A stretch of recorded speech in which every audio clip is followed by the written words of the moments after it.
A very pleasant good morning, ladies and gentlemen. Welcome once again to the People's Forum of In the Streets.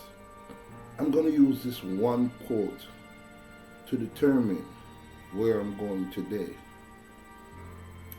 If you lack confidence, you're not once but twice defeated in the race of life.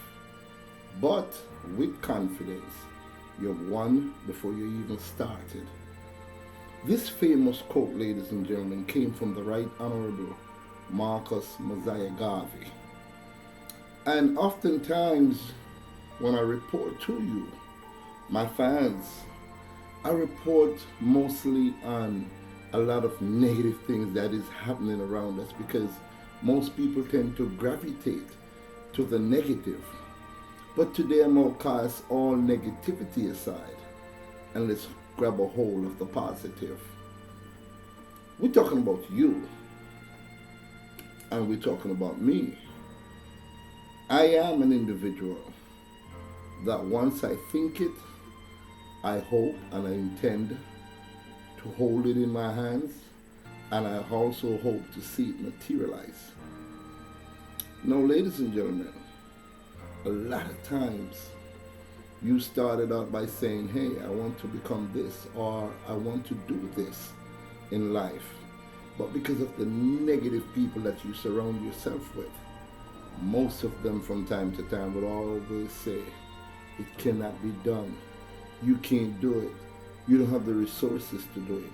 And they come up with all manner of excuses not to do it. I'm going to take a quote from Thomas Edison's.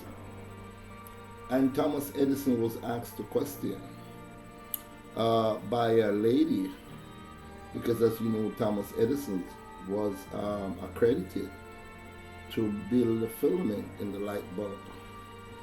And he was asked this question by a woman. And she said, Mr. Edison, what made you continue after you failed 1,000 times? And he simply looked at her and says, I did not fail 1,000 times or 10,000 times. I just learned 10,000 different ways not to do it like that. And ladies and gentlemen, I'm coming to you because I want you to know that in you, there is this power that the Almighty God has given to each and every single human being on the planet Earth. Some of us tend not to access this powerful inner us because we're persuaded not to accept this powerful inner us. A lot of relationships from time to time, your man or your woman who doesn't want you to grow will say negative things about you. They say stuff like, you're fat, you're too old, you're too light, you're too dark, you're too short, you're too tall. And they come up with all kinds of excuses to persuade you. But ladies and gentlemen, these are the kind of people that you need to stay away from. Why would not someone come to you and encourage you on whatever pathway that is positive that you're treading on? Why would not they come and say, continue to do the great work, continue to do so and so. I love that, that looks good. No, most of them try to tear you down like what we call in Jamaica, a crab in a barrel. But see, I was never one of those person that could be persuaded not to achieve my goals if I had one. And I'll go back many years, ladies and gentlemen, when I was in Enfield and I was living very poorly with my mom and dad. And I always said to myself that I would like to become a policeman. Then I said I wanted to become a soldier. Then I said I wanted to become a musician. Then I said I wanted to become a singer. Then I said I wanted to become a player of instruments. Then I said I want to go into acting. Then I said I wanted television. And I said all of these things that I have done in reality. And the reason why I think I succeeded was I did not lie to myself.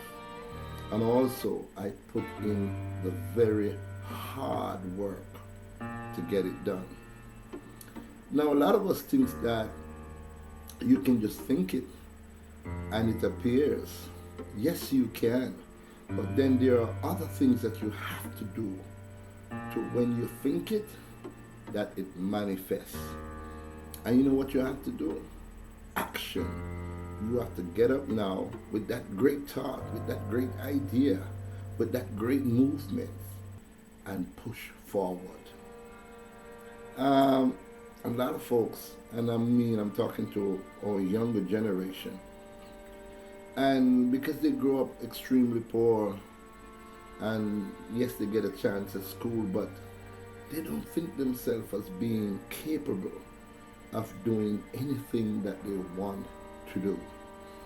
And after school, most of them just sit on the corner, chit chat with friends. You know, you see them doing, most of the young boys be doing, rubbing out their middles and so on. But most of them really don't get to do what they really want to do. The mind is a powerful tool. The Honorable Marcus Garvey taught that to us. Even in the United States of America, a lot of times it comes as a commercial on your television or your radio, where it says a mind is a terrible thing to waste. And that simply means constantly think and rejuvenate your mind, because once you think, then act, anything that you want to achieve, you can become. One of my all-time favorite motivational speaker, Les Brown, said if you fall, make sure you fall on your back, because if you can look up, you can get up. I've met a lot of youngsters in Jamaica, and I enjoy what I'm doing.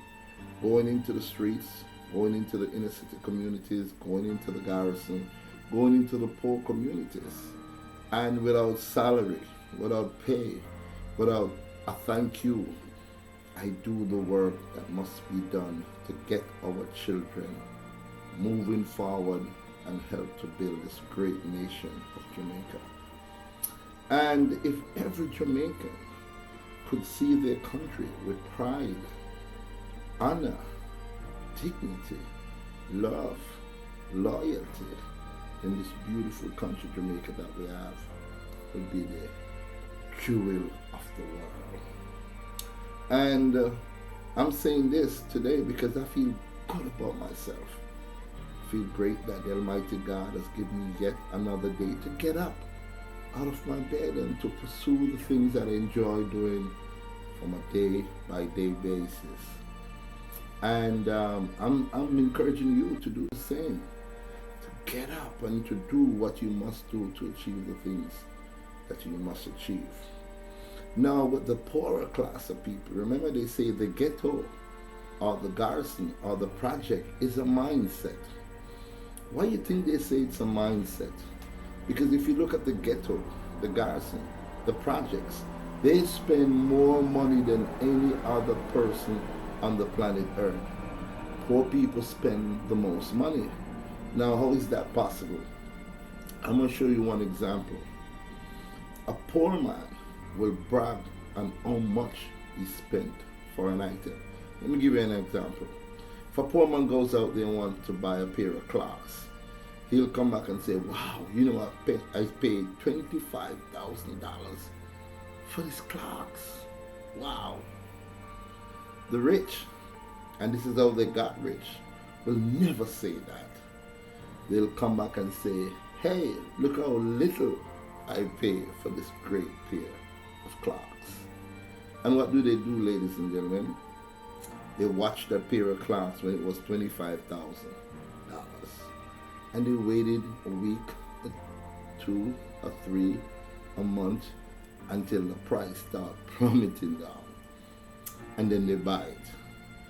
A poor person, the first chunk of money that they get, a sizable chunk of money that they get, they will buy a car, they will buy fancy jewelry, nice clothes, hold parties and go out and so on and so forth.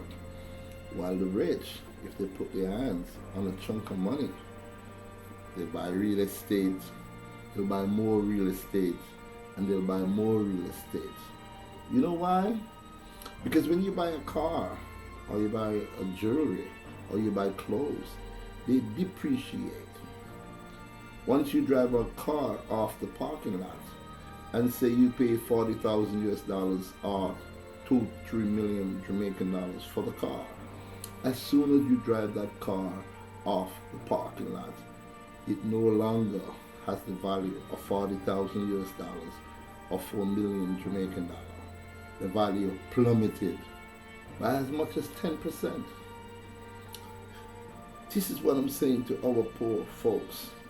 Your mindset is a very powerful tool. And I remember Steve Bantu Biko say the most powerful things that your oppressor has against you is your mind. The most powerful tool that your oppressor has to work against you is your mind.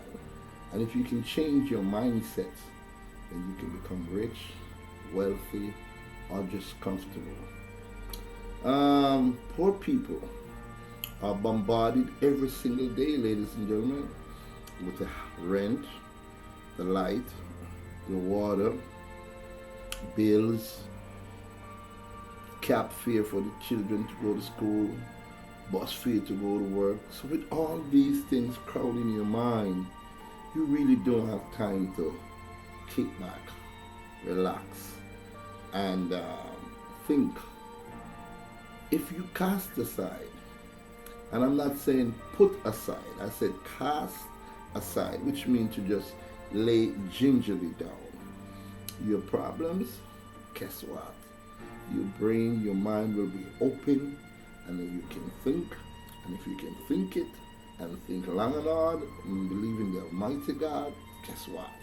It will appear right in front of you. So today is one of my joyous days where I have the ability to come to you via YouTube, and I want to big up YouTube for that, and reach out to my people and to let you know that anytime, even if you're feeling down and somebody see you and say, hey, what's up?